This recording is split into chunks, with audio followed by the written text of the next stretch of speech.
Hello my all dear friends. आज के इस सत्र में मैं लेकर आया हूँ विचार संप्रेषण और अंतःवैयक्तिक संप्रेषण यानी communication of thoughts and interpersonal communication. आज के इस सेशन में हम कुल 12 मोस्ट इम्पोर्टेंट क्वेश्चन आंसर पर डिस्कस करेंगे। आपको मैं एडवाइस करता हूं कि आप इस डिस्कशन को आराम से सुनिए और वीडियो को अंत तक अवश्य ही वॉच कीजिए। चलो शुरू करते हैं आज के इस सत्र को।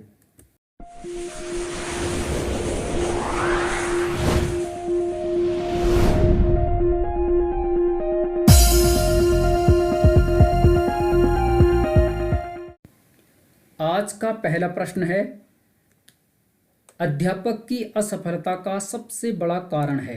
कोई टीचर है तो उसकी असफलता का सबसे बड़ा कारण क्या है, यानी टीचर का फेल होने का सबसे बड़ा कारण क्या है। इन चार विकल्पों में से अंतर्वैयक्तिक संबंध, विषय के ऊपर पर्याप्त नियंत्रण न होना, भाषिक दक्षता या छात्रों के प्रति कठोरता का व्यवहार। चारों ऑप्शन इंपॉर्टेंट हैं, लेकिन हमें सबसे बड़ा कारण को इनमें से ढूंढना है। सही उत्तर है प्रश्न का विषय के ऊपर पर्याप्त नियंत्रण न होना, यानी ऑप्शन नंबर 2 सही उत्तर होगा। तो कोई अध्यापक तब असफल माना जाएगा यदि उस अध्यापक का अपने विषय के ऊपर पर्याप्त नियंत्रण नहीं है और उस विषय को पढ़ाने के लिए उसके पास एक अच्छा संप्रेषण कौशल यानी गुड कम्युनिकेशन स्किल नहीं है। कुल मिलाकर विषय के ऊपर पर्याप्त नियंत्रण न होना अध्यापक की असफलता का सबसे बड़ा कारण है। इन चार विकल्पों में से ऑप्शन नंबर 2 सही उत्तर होगा इस प्रश्न का। ये सभी प्रश्न आपके सिलेबस से जुड़े हैं, ध्यान से वीडियो को अंत तक वॉच कर लीजिए। वीडियो को पॉज करके खुद जवाब देने की कोशिश कीजिए। अगला प्रश्न है, आत्म संप्रेषण को कहते हैं। एक शब्द है आत्म संप्रेषण, तो इसे क्या कहते हैं। वर्ग संप्रेषण नहीं कहते, अफवाह संप्रेषण नहीं कहते, अंतर्वैयक्तिक संप्रेषण नहीं कहते हैं, अंतःवैयक्तिक संप्रेषण इसे कहा जाता है। दो शब्द हैं, ध्यान से आप यहाँ पर ध्यान दीजिए, मैं दोनों को आपको समझाता हूँ। एक होता है अंतर्वैयक्तिक संप्रेषण जिसे अंग्रेजी में कहते हैं इंटरपर्सनल कम्युनिकेशन, और एक होता है अंतःवैयक्तिक संप्रेषण जिसे अंग्रेजी में कहते हैं इंट्रापर्सनल कम्युनिकेशन। इंटरपर्सनल कम्युनिकेशन और इंट्रापर्सनल कम्युनिकेशन। पहले हम जानते हैं अंतःवैयक्तिक संप्रेषण। अंतःवैयक्तिक संप्रेषण यानी इंट्रापर्सनल कम्युनिकेशन। यहाँ पर मैं आपको ध्यान दिला दूं कि आत्म संप्रेषण को अंतःवैयक्तिक संप्रेषण कहते हैं। यह एक मनोवैज्ञानिक क्रिया है तथा मानव का व्यक्तिगत चिंतन मनन है। एक प्रकार की ये साइकोलॉजिकल प्रोसेस है। जब मानव व्यक्तिगत रूप से यानी स्वयं चिंतन करता है, मनन करता है, तो इसे वैयक्तिक संप्रेषण कहते हैं, यानी इंट्रावैयक्तिक संप्रेषण कहते हैं। इसमें संचारक यानी कम्युनिकेटर और उसे प्राप्त करने वाला यानी रिसीवर दोनों की भूमिका एक ही व्यक्ति को निभानी पड़ती है। यानी कोई व्यक्ति है वही संचार करेगा और वही उसे रिसीव करेगा। यानी अंतःवैयक्तिक संचार मानव की जो भावनाएं होती हैं, इमोशन होते हैं, स्मरण होता है, चिंतन होता है या उलझन के रूप हो सकते हैं। जैसे किसी व्यक्ति में कोई भावना है यानी इमोशन है, स्मरण है यानी उसकी याददाश्त क्षमता है, चिंतन है, मनन है या किसी उलझन है, तो यह अंतःवैयक्तिक संप्रेषण कहलाता है। कुछ विद्वान स्वप्न को यानी जो सपना आता है उसे भी अंतःवैयक्तिक संचार मानते हैं। जो हम ड्रीम देखते हैं, सपना देखते हैं, स्वप्न देखते हैं, उसे भी अंतःवैयक्तिक संचार का माध्यम मानते हैं। इसके अंतर्गत मानव अपनी केंद्रीय स्नायु तंत्र यानी सेंट्रल नर्वस सिस्टम और परफेरल नर्वस सिस्टम यानी बाह्य स्नायु तंत्र का प्रयोग करता है। तो केंद्रीय स्नायु तंत्र मस्तिष्क में आता है, जबकि बाह्य स्नायु तंत्र शरीर के अन्य अंगों में।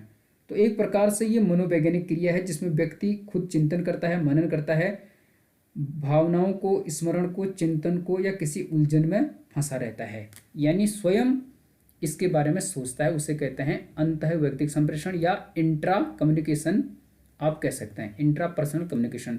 दूसरा यहाँ पर है अंतर्वैयक्तिक, जिसे अंग्रेजी में कहते हैं इंटरपर्सनल कम्युनिकेशन। इसको भी समझ लेते हैं ताकि आपके सारे डाउट्स क्लियर हो जाएं। तो इंटरपर्सनल कम्युनिकेशन यानी अंतर्वैयक्तिक संचार से तात्पर्य है दो व्यक्तियों के बीच विचारों का, भावनाओं का या जानकारियों का आदान प्रदान। इसमें संचार आमने सामने होता है। इसके लिए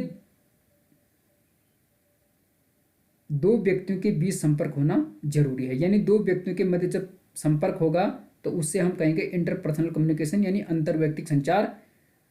अंतर्वैयक्तिक संचार को दो तरफा यानी टू वे प्रक्रिया भी कहते हैं। यह दो तरफा यानी टू वे प्रक्रिया है। यह कहीं भी हो सकती है, जैसे स्वर में कोई संकेत यानी सिग्नल है, शब्द है, ध्वनि है, कोई संगीत है, चित्र, नाटक इत्यादि के रूप में हो सकता है।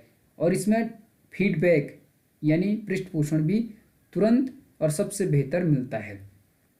तो कुल मिलाकर इसमें दो व्यक्तियों का होना जरूरी है और टू वे प्रोसेस है यह, जिसमें दो व्यक्ति आपस में विचारों, भावनाओं और जानकारियों का आदान प्रदान करते हैं। यह आमने सामने होता है, जबकि अंतःवैयक्तिक संप्रेषण खुद होता है अपने आप में, जिसमें कोई व्यक्ति किसी भावना, किसी स्मरण, किसी चिंतन, किसी मनन, किसी उलझन में फंसा रहता है, यानी जैसे एक प्रकार का सपना देखता है। तो मुझे लगता है दोनों में आप समझ चुके होंगे अंतर को और कोई डाउट्स आपको नहीं होगा। इसी प्रकार एग्जाम हॉल में भी आपको प्रश्न पर ध्यान देना है। अगला प्रश्न है, निम्न में से कौन सा शिक्षक अधिक पसंद किया जाएगा? कौन सा टीचर इन चार विकल्पों में से अधिक पसंद किया जाएगा? देखा जाए तो चारों इंपॉर्टेंट हैं, हमें सबसे बेस्ट को ढूंढना है। उच्च आदर्श दृष्टिकोण वाला शिक्षक, में भी कोई टीचर उच्च आदर्श दृष्टिकोण वाला हो सकता है, लेकिन हम ये नहीं कह सकते कि वो अधिक पसंद आएगा। एक स्नेही शिक्षक, एक अनुशासित शिक्षक या एक शिक्षक जो प्राय विद्यार्थियों को खुश रखता है। चारों ऑप्शन अच्छे हैं और कंफ्यूज करने वाले हैं, लेकिन सबसे बेस्ट ऑप्शन इसका जो उत्तर होगा वो है ऑप्शन नंबर 3, एक अनुशासित शिक्षक। यानी जो टीचर सेल्फ डिसिप्लिन्ड में होगा उससे बच्चे अधिक पसंद करेंगे, क्योंकि शिक्षक को समाज का दर्पण कहते हैं। बच्चे शिक्षक से सीखते हैं। यदि टीचर अनुशासित होगा और अपने कर्तव्यों के प्रति सजग होगा, जागरूक होगा, तो वह सबसे अधिक पसंद किया जाएगा। ऑप्शन नंबर 3 सबसे बेस्ट आंसर इस प्रश्न का होगा। अगला प्रश्न है, यहाँ पर पूछा गया है अर्कूट एक भाग है। अर्कूट क्या है? अंतरंग व्यक्तिगत संचारण नहीं है, जनसंचार यानी मास कम्युनिकेशन नहीं है, सामूहिक संचार यानी ग्रुप कम्युनिकेशन नहीं है, यह है अंतर्वैयक्तिक संचार यानी इंटरपर्सनल कम्युनिकेशन। और इंटरपर्सनल कम्युनिकेशन अभी हम समझ चुके हैं, जो दो व्यक्तियों के मध्य होता है आमने सामने, यानी टू वे कम्युनिकेशन होता है, जिसमें दो व्यक्ति अपने विचारों, भावनाओं और जानकारियों का आदान प्रदान कर सकते हैं। यह स्वर में, संकेत में, शब्द में, ध्वनि में, किसी संगीत में, चित्र में, नाटक में इत्यादि किसी भी रूप में हो सकता है, जिससे अंग्रेजी में कहते हैं इंटरपर्सनल कम्युनिकेशन। ठीक है, तो अर्कूट किसका भाग है? अंतर्वैयक्तिक संचार। और यहाँ पर मैं आपको यह भी बता देता हूँ कि अर्कूट इंटरनेट पर एक प्रसिद्ध सामाजिक तंत्र व्यवस्था समूह है, यानी एक प्रकार का सामाजिक नेटवर्क था, यानी एक सोशल साइट था जो कि गूगल समूह द्वारा संचालित किया जा रहा था। इसका नाम गूगल समूह के एक कर्मचारी आर्कुट ब्यूकाटेन के नाम पर पड़ा। इसकी सेवा में कहा गया था कि यह उपयोगकर्ता को नए दोस्त बनाने और वर्तमान संबंधों को बनाए रखने में मदद करने के लिए अन्वेषित किया गया है। ठीक है, इसमें पहले खाता खोलने के लिए किसी पूर्व सदस्य के निमंत्रण की आवश्यकता होती थी। और आपको यह ध्यान दिला दूं कि अर्कुट 30 सितंबर 2014 से बंद कर दिया गया। अर्कुट का सबसे ज़्यादा उपयोग करता था ब्राज़ील और भारत इसमें दूसरे नंबर पर था। अमेरिका और भारत लगभग समान थे इसमें। तो यह अंतर्वैयक्तिक संचार यानी इंटरपर्सनल कम्युनिकेशन का एक भाग है। ऑप्शन नंबर 4 सही उत्तर है इस प्रश्न का।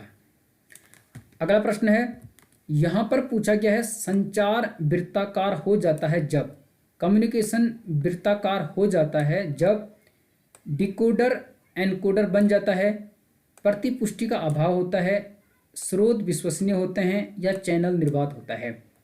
आप वीडियो को पॉज करके उत्तर बताने की कोशिश कर सकते हैं। प्रश्न का सही जवाब नीचे के 3 विकल्प नहीं है। सही उत्तर है ऑप्शन नंबर 1 डिकोडर एनकोडर बन जाता है तो संचार वृत्ताकार हो जाता है। कोड और डिकोड आपने सुना होगा।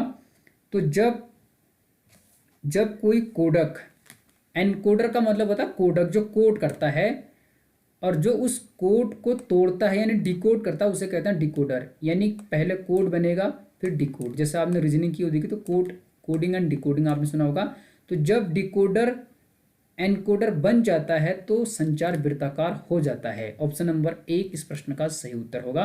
ये प्रश्न पहले पूछे जा चुके हैं, ध्यान से आप वीडियो को वॉच कर लीजिए। और यदि वीडियो आपको अच्छी लग रही है तो लाइक और कमेंट आप अवश्य कीजिए। और यदि आप चैनल पर पहली बार विजिट कर रहे हैं तो अवश्य ही आप चैनल को सब्सक्राइब कर लीजिएगा, ताकि इस प्रकार की जो भी वीडियो आए सबसे पहले लेटेस्ट जो अपडेट है, नोटिफिकेशन है, आपको मिल सके। निम्न में से कौन सा अधिक अंतरक्रियात्मक और विद्यार्थी उन्मुख यानी केंद्रक है? प्रश्न की भाषा पर ध्यान दीजिए। तो इन चारों में से कौन सा अधिक अंतरक्रियात्मक यानी जब अंतरक्रिया होती है, और विद्यार्थी उन्मुख यानी स्टूडेंट सेंटर्ड यानी चाइल्ड सेंटर्ड, विद्यार्थी उन्मुख है जिसमें विद्यार्थी मध्य में रहता है। संगोष्ठी नहीं है, वर्कशॉप नहीं है, व्याख्यान तो हो नहीं सकता क्योंकि व्याख्यान यानी लेक्चर तो कोई एक टीचर देता है, ये तो वन वे है। समूह चर्चा सबसे बेस्ट है यानी ग्रुप डिस्कशन।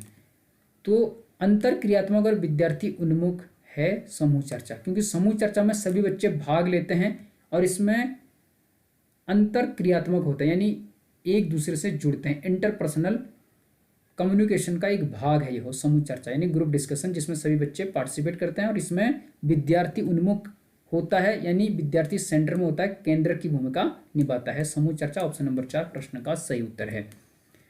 अगला प्रश्न है, अमौखिक संचार का कालानुक्रम होता है। अमौखिक, एक होता है मौखिक यानी ओरल जो आप कह सकते हैं, एक होता है अमौखिक संचार। तो इसका कालक्रम क्या होता है? चारों ऑप्शनों को वीडियो को रोक कर देख लीजिए। संकेत, प्रतीक, कूट, रंग। प्रतीक, कूट, संकेत, रंग, या रंग, संकेत, कूट, प्रतीक। ऑप्शन नंबर 4 है कूट, रंग, प्रतीक, संकेत। सही उत्तर को बताने की कोशिश कीजिए यदि आपको ये प्रश्न आता है। सही जवाब है ऑप्शन नंबर 1, ये इसका सही उत्तर होगा। यानी सबसे पहले कोई सिग्नल होगा यानी संकेत होगा, कोई सिंबल होगा, प्रतीक होगा, फिर कूट यानी कोई कूट होगा उसका, फिर लास्ट में रंग होगा। तो अमौखिक संचार का कालक्रम इस वे में होता है। आपको यहाँ पर मैं और भी बातें बता देता हूँ कि अमौखिक संचार में अशाब्दिक संचार भी आप इसे कह सकते हैं। तो इसके कई तरीके हो सकते हैं, जैसे दृश्य संकेत भाषा, जैसे कोई दृश्य संकेत भाषा हो सकती है, श्रव्य संकेत भाषा हो सकती है, दैनिक भाषा हो सकती है, समय भाषा हो सकती है, इस प्रकार से। ठीक है, तो अमौखिक संचार है ये, इसमें कोई संकेत हो सकता है, प्रतीक, कूट, रंग हो सकता है। तो यह इसका कालानुक्रम है। ये प्रश्न पहले आ चुका है। अगला प्रश्न है, यहाँ पर पूछा गया है, निम्न में से संचार के अंतर्गत कौन सा संदेश ग्रहण करने में प्रमुख अवरोधक है? तो इनमें से संचार के अंतर्गत कौन सा संदेश ग्रहण यानी मैसेज रिसीव करने में प्रमुख अवरोधक है यानी बाधक है, अवरोधक है? श्रोताओं का दृष्टिकोण नहीं है, श्रोताओं की शिक्षा, श्रोताओं का ज्ञान, श्रोताओं की आयु। बताइए कौन सही हो सकता है? प्रश्न का सही जवाब है ऑप्शन नंबर 2, श्रोताओं की शिक्षा। ठीक है, यानी जो श्रोता होते हैं, जो ऑडियंस होते हैं, श्रोतागण होते हैं, यदि वो शिक्षित नहीं है, उनकी शिक्षा अच्छी नहीं है, तो संदेश ग्रहण करने में ये सबसे बड़े अवरोधक होंगे। तो संदेश को तभी श्रोता अच्छे से ग्रहण कर पाएंगे जब वो शिक्षित होंगे, उनके पास शिक्षा होगी, तभी वो समझ पाएंगे किसी की भाषा को, किसी की शब्दावली को, और फिर उसके अकॉर्डिंग वो कार्य करेंगे, गतिविधियाँ आयोजित भी कर सकते हैं। अगला प्रश्न है, उपदेशात्मक संचार है, एक संचार है उपदेशात्मक संचार। तो यह किस प्रकार का संचार है? अंतःवैयक्तिक यानी इंट्रापर्सनल, पहले डिस्कस कर चुके हैं। अंतर्वैयक्तिक यानी इंटरपर्सनल। संगठनात्मक या संबंध सूचक। सही विकल्प को क्लिक करना है। सही जवाब है ऑप्शन नंबर 2, अंतर्वैयक्तिक है उपदेशात्मक संचार। ऑप्शन नंबर 2 इसका सही उत्तर होगा। और अंतर्वैयक्तिक संचार क्या होता है, जो दो व्यक्तियों के मध्य आपस में होता है, आमने सामने होता है, टू वे कम्युनिकेशन यह होता है जिसमें विचारों की, भावनाओं की एक व्यक्ति से दूसरे व्यक्ति के द्वारा आदान प्रदान किया जाता है, यानी कम्युनिकेशन किया जाता है। वो किसी रूप में भी हो सकता है, संकेत में, नाटक में, कला में, किसी भी तरीके से वो हो सकता है। तो यह आपको समझना है। और इस संचार में दो या दो से अधिक लोगों के बीच सूचना का आदान प्रदान किया जाता है, जिससे मैं डिस्कस कर चुका हूँ। किसमें? अंतर्वैयक्तिक संचार में या उपदेशात्मक संचार में। जबकि अंतर्वैयक्तिक संचार केवल एक व्यक्ति आपस में करता है, जैसे सपना देखना। अगला प्रश्न है यहाँ पर, संचार में भाषा है, जो कम्युनिकेशन है उसमें लैंग्वेज है, और मौखिक कूट, प्रतीकात्मक कूट, मौखिक कूट या चित्रात्मक कूट। तो संचार में भाषा क्या है? मौखिक कूट है। ठीक है, मौखिक कूट। मौखिक कूट, इस प्रकार के प्रश्न ये पूछे जाते हैं। संचार में भाषा मौखिक कूट होता है। संचार बिना भाषा के संभव हो नहीं सकता। तो जो भी कम्युनिकेशन होता है वह बिना संचार के संभव नहीं हो सकता है, चाहे वह शाब्दिक संचार हो या अशाब्दिक, वर्बल हो या नॉन वर्बल हो, तो उसके लिए भाषा जरूरी है। अशाब्दिक संचार में भी भाषा का प्रयोग किया जाता है, जैसे दृश्य संकेत भाषा, तो यह अशाब्दिक है। श्रव्य संकेत भाषा अशाब्दिक है। दैनिक भाषा या समय भाषा, तो दोनों में भाषा का होना जरूरी है, चाहे शाब्दिक हो अशाब्दिक हो। तो संचार में भाषा क्या है? मौखिक कूट है। आखिरी के दो प्रश्न हैं, ध्यान से देख लीजिए। यहाँ पर पूछा गया है, निम्न में से सही क्रम की पहचान कीजिए। तो ये कम्युनिकेशन से संबंधित है, संचार से संबंधित है, तो सही क्रम को हमने पहचानना है। मैं सीधे आपको जवाब बताता हूँ। प्रश्न का सही उत्तर है, आप वीडियो को पॉज करके देख लीजिए, सही उत्तर कौन सा हो सकता है। सही उत्तर ऑप्शन नंबर 4 है। पहले होगा स्रोत, यानी सोर्स होगा संचार का, फिर संदेश यानी मैसेज होगा, फिर उसका माध्यम यानी किस मीडियम से आप उसे भेजोगे, फिर संदेश ग्राही जो रिसीवर होगा। तो सबसे पहले कोई स्रोत होगा, फिर संदेश यानी मैसेज होगा, फिर माध्यम होगा जिससे आप उसे भेजोगे, फिर संदेश को ग्रहण करने वाला होगा। जैसे आपने मेल किया या व्हाट्सएप किया या आपने कॉल किया या आपने कोई चिट्ठी भेजी, तो स्रोत, संदेश, माध्यम और संदेश ग्राही। इस प्रकार से ऑप्शन नंबर 4 इसका सही उत्तर होगा। और ये प्रश्न पहले आ चुका है, ध्यान से आप इसे समझ लीजिए। आज का आखिरी प्रश्न ये रहा, यहाँ पर पूछा गया है, एक अध्यापक की सबसे महत्वपूर्ण विशेषता है इनमें से। तो एक टीचर की सबसे बेस्ट कैरेक्टरिस्टिक यानी विशेषता कौन सी इनमें से? विषय का गूढ़ ज्ञान ये हो सकता है, लेकिन उतना ज़्यादा महत्वपूर्ण नहीं है। छात्र कल्याण की चिंता यह भी हो सकता है। प्रभावी नेतृत्व का गुण यह भी हो सकता है, लेकिन सबसे महत्वपूर्ण है अच्छी संप्रेषण क्षमता, यानी गुड कम्युनिकेशन कैपेसिटी या गुड कम्युनिकेशन स्किल। अच्छे संप्रेषण कौशल होना जरूरी है किसी भी अध्यापक के लिए। यदि किसी टीचर के पास विषय का गूढ़ ज्ञान है, उसने सारी चीज़ें याद कर ली, रट ली, लेकिन उसका कम्युनिकेशन स्किल अच्छा नहीं है, अच्छी संप्रेषण क्षमता नहीं है, तो वह बच्चों तक उसे आसानी से अच्छे तरीके से नहीं पहुंचा सकता।